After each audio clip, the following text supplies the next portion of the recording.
আজকে বাংলাদেশে গণতন্ত্র পুনরুদ্ধারের যে দীর্ঘ আন্দোলন করে আমরা এসেছি এবং নির্বাচনের মাধ্যমে যে সরকার নির্বাচিত হয়েছে, আজকে আমরা শপথ গ্রহণ করলাম সংসদ সদস্য হিসেবে এবং ইতিমধ্যেই আমরা জাতীয়তাবাদী দল আমাদের সংসদীয় দলের সভা হয়েছে, সেখানে আমরা সংসদ নেতা হিসেবে আমাদের চেয়ারম্যান জনাব তারেক রহমানকে নির্বাচিত করেছি, যিনি অচিরেই প্রধানমন্ত্রী হিসেবে নির্বাচিত হবেন।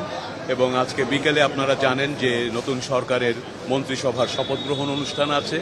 তো এই সব কিছু মিলিয়ে সবার মধ্যে একটা উৎসাহ উদ্দীপনা এবং নতুন বাংলাদেশের যে স্বপ্ন নিয়ে আমরা যাত্রা শুরু করছি, জুলাইয়ের আন্দোলনে মানুষের মধ্যে যে স্বপ্নগুলো তৈরি হয়েছে, আমরা সেই স্বপ্নগুলো বাস্তবায়নে বদ্ধপরিকর।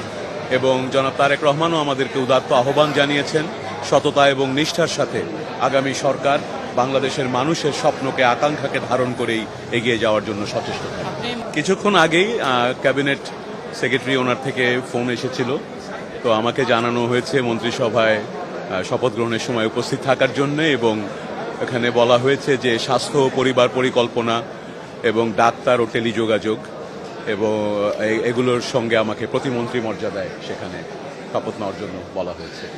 এখানে আসলে মূল বিষয়টা হচ্ছে যে বর্তমানে যে সংবিধানটি আছে, সেই সংবিধানে আসলে সংবিধান কি বললেন কি পরিষদ, এটাকে সংস্কার পরিষদের কোনো প্রভিশনই বর্তমান সংবিধানে নেই।